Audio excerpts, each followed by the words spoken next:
चित्ररत्नखचितं दिव्या स्तरणं संयुक्तं स्वर्णसिंहासनचारुगृहेष्व देवी सरस्वती पूजिता रम्यं सुशोभनं दिव्यं सर्वसौख्यं करं शुभम् आसनं च माया दत्तं गृहाण हे परमेश्वरी गृहाण हे परमेश्वरी गृहाण हे परमेश्वरी। नमस्कार, ऑनलाइन क्लासेज में एक बार फिर से आप सभी का स्वागत है। जैसा कि हमने पिछले अध्याय में अंग्रेज़ों द्वारा की गई खेती की जो बंदोबस्त व्यवस्था थी उसके बारे में पढ़ा था। अब हम पढ़ेंगे यूरोप के लिए फसलें। अंग्रेज़ों ने यह भी महसूस किया कि ग्रामीण इलाके न केवल राजस्व प्रदान कर सकते हैं बल्कि वहाँ यूरोप की ज़रूरतों के हिसाब से यही सही फसलें भी पैदा की जा सकती है। 18वीं सदी के आखिर तक कंपनी ने अफीम और नील की खेती पर पूरा जोर लगा दिया। इसके बाद लगभग 150 साल तक अंग्रेज देश के विभिन्न भागों में किसी न किसी फसल के लिए किसानों को मजबूर करते रहे। बंगाल में पटसन, असम में चाय, संयुक्त प्रांत में गन्ना, पंजाब में गेहूं, महाराष्ट्र में पंजाब में कपास, मद्रास में चावल। यह कैसे किया गया? अंग्रेजों ने अपनी ज़रूरत की फसलों की खेती को फैलाने के लिए कई तरीके अपनाए।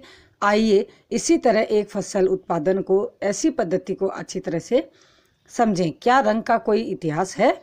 आप सूती कपड़े के छापे के जो हमने देखी थी 6 क्लास में, छापों को 2 तस्वीरें दी गई है। बाईं तरफ की तस्वीर में भारत में आंध्र प्रदेश के बुनकरों द्वारा बनाए गए कलमकारी छापे दिखाई दे रहे हैं।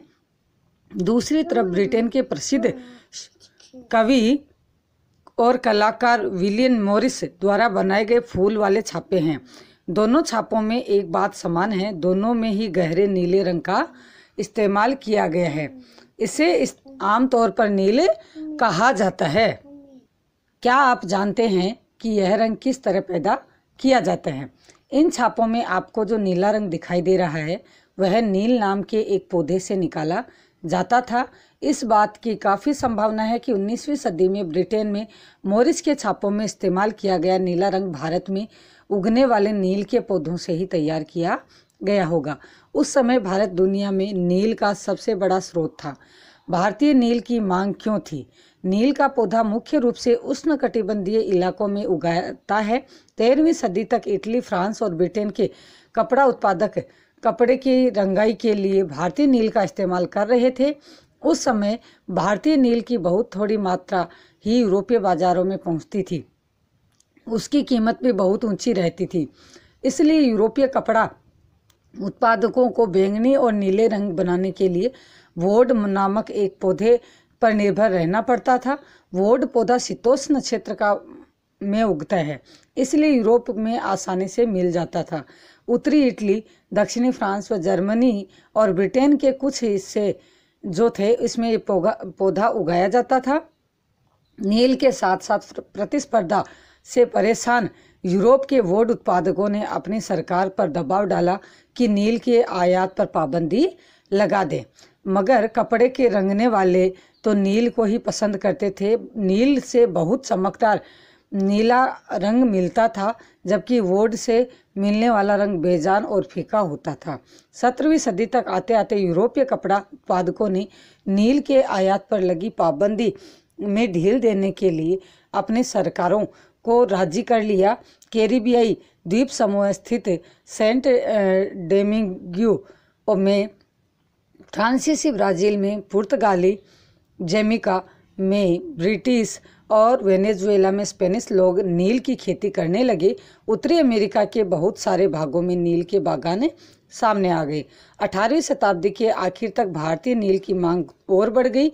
ब्रिटेन में औद्योगिकरण का युग शुरू हो चुका था और उसके कपास उत्पादन में भारी इजाफा हुआ। अब कपड़ों की रंगाई की मांग और तेजी से बढ़ने लगी। जब नील की मांग बढ़ी, उसी दौरान वेस्ट इंडीज और अमेरिका से मिलने वाली आपूर्ति अन्य कारणों से बंद हो गई। 1783 से 1789 के बीच दुनिया का नील उत्पादन आधा रह गया। ब्रिटेन के अंग्रेज अब नील की आपूर्ति के लिए बेचैनी से किसी और स्रोत की तलाश कर रहे थे। अब यह नील उन्हें कहाँ से मिल सकती है? भारत में ब्रिटेन की बढ़ती दिलचस्पी। यूरोप में नील की बढ़ती मांग को देखते हुए ईस्ट इंडिया कंपनी ने भारत में नील की खेती को ढूंढना शुरू कर दिया। 18वीं सदी के आखिरी दशकों से ही बंगाल में नील की खेती को तेजी से फैलने लगी। बंगाल में पैदा होने वाला नील दुनिया के बाजारों पर छा गया। 1788 में ब्रिटेन द्वारा आयात किए गए नील में भारतीय नील का हिस्सा केवल लगभग 30% था। 1810 में ब्रिटेन द्वारा आयात किए गए नील में भारतीय नील का हिस्सा जो था 95% हो चुका था। जैसे जैसे नील का व्यापार फैला, कंपनी के अफसर और व्यावसायिक एजेंट नील के उत्पादन में पैसा लगाने लगे। समय बीतने के साथ कंपनी के बहुत सारे अधिकारियों ने नील के अपने कारोबार पर ध्यान देने के लिए अपनी नौकरियां छोड़ दी। भारी मुनाफे की उम्मीद से स्कॉटलैंड और इंग्लैंड के बहुत सारे लोग भारत आए और उन्होंने नील के बागान लगा लिए। जिनके पास नील की पैदावार के लिए पैसा नहीं था, उन्हें कंपनी के नए नए बैंक कर्जा देने के लिए तैयार थे। नील की खेती कैसे होती थी? नील की खेती के दो मुख्य तरीके थे, निज और रेती। निज खेती की व्यवस्था को बागान मालिक खुद अपनी जमीन में नील का उत्पादन करते थे, या तो वह जमीन खरीद लेते थे और दूसरे जमींदारों से जमीन भाड़े पर ले लेते थे और मजदूरों से काम कराकर नील की खेती करवाते थे। निज खेती की समस्याएं। बागान मालिकों को निज खेती का क्षेत्रफल फैलाने में मुश्किल आ रही थी। नील की खेती केवल उपजाऊ जमीन पर ही की जा सकती थी। ऐसी जमीनों पर आबादी पहले से बहुत ज़्यादा थी। यहाँ वहाँ बहुत छोटे मोटे खेत ही उनके हाथ लग पाते थे। नील की खेती करने के लिए उन्हें बड़े बड़े भूखंडों की जरूरत थी। इस तरह की ज़मीनें उन्हें कहाँ से मिल सकती थी? उन्होंने नील की फैक्ट्री के इर्द गिर्द पट्टे पर जमीन लेने का प्रयास किया और वहाँ के किसानों को हटवा दिया। इससे टकराव और तनाव पैदा हो जाता था। मजदूरों का इंतजाम करना भी आसान नहीं था। बड़े बागान के लिए बहुत सारे मजदूरों की ज़रूरत थी। मजदूरों की ज़रूरत भी सबसे ज़्यादा उसी समय होती थी जब किसान धान की खेती में व्यस्त रहते थे। बड़े पैमाने में निज खेती के लिए बहुत सारे हल बैलों की भी ज़रूरत होती थी। 1 बीघा नील की खेती के लिए 2 हल चाहिए होते थे। इसका मतलब यह था कि अगर किसी बागान मालिक के पास 1000 बीघा जमीन है तो उसे 2000 हलों की आवश्यकता पड़ती थी। हलों को खरीदना और उनका रख रखाव एक बड़ी समस्या थी। किसानों से भी हल नहीं मिल सकते थे। उन्हें अपने लिए ही इन चीज़ों की ज़रूरत होती थी। जिस समय नील उत्पादकों की ज़रूरत होती थी, उसी समय किसान को हल बैल भी चावल के खेतों में व्यस्त रहते थे। 19वीं सदी के आखिर तक बागान मालिक निज खेतों के क्षेत्रफल फैलाने में हिचकिचाते थे। इस व्यवस्था में के तहत नील की पैदावार वाली 25% से भी कम जमीन आती थी। बाकी जमीन रैयत व्यवस्था के अंतर्गत थी। अब रैयतों को जमीन पर नील की खेती। रैयती व्यवस्था में की तहत बागान मालिक रैयतों के साथ एक अनुबंध करते थे। कई बार गांव के मुखियाओं को भी रैयतों के तरह समझौता करने के लिए बाध्य कर देते थे। जो अनुबंध पर दस्तखत कर देते थे, उन्हें नील उगाने के लिए कम ब्याज पर बागान मालिकों से नगद कर्ज मिल जाता था। कर्जा लेने वाले रैयत को अपनी कम से कम 25% जमीन पर नील की खेती करनी होती थी। बागान मालिक बीज और उपकरण मुहैया कराते थे, जबकि मिट्टी को तैयार करने, बीज बोने और फसल की देखभाल करने का जिम्मा काश्तकारों का रहता था। जब कटाई के बाद फसल बागान मालिक को सौंप दी जाती थी तो रैयत को नया कर्जा मिल जाता था और यही चक्र दोबारा चलता रहता था। नील गांव के आमतौर पर बागान मालिकों की फैक्ट्रियों के आसपास में होते थे। कटाई के बाद नील के पौधे कारखाने में स्थित वेट्स में पहुंचा दिए जाते थे। रंग बनाने के लिए 3 या 4 कुंडों की ज़रूरत पड़ती थी। प्रत्येक होद का अलग अलग काम था। नील के पौधों से पत्तियों को तोड़कर पहले एक कुंड में गर्म पानी में कई घंटों तक डुबाया जाता था, और जब पौधे की किण्वित हो जाता था तो द्रव्य में बुलबुले उठने लगते थे। अब सड़ी हुई पत्तियों को निकाल दिया जाता था और द्रव्य को एक होद में छान दिया जाता था। दूसरा होद पहले होद से ठीक नीचे होता था। दूसरे होद में इस घोल को लगातार हिलाया जाता था और पेंडलों से खंगाला जाता था।